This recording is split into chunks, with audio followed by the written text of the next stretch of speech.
जय ज्योती जय सावित्री. सावित्री शक्तीपीठ India news channel मध्ये मी सौरंगा रोशन तळस आपलं सर्वांचे सहर्ष स्वागत करते. आज त्यागमूर्ती रमाई यांची जयंती, त्यानिमित्ताने मी रमाईला वंदन करते आणि एक छोटीशी कविता सादर करते.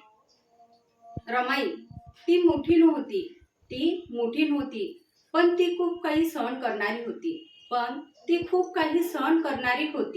स्वतःच्या वाट्याचं सुख गप्प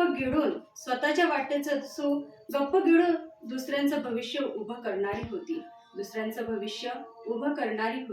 दुःख रोज दारात येत होतं, ती रोज ते आत घेत राहिली.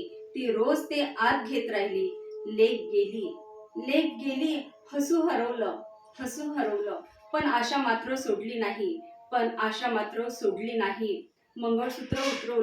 मंगळसूत्र उतरवलं, हात थरथरले,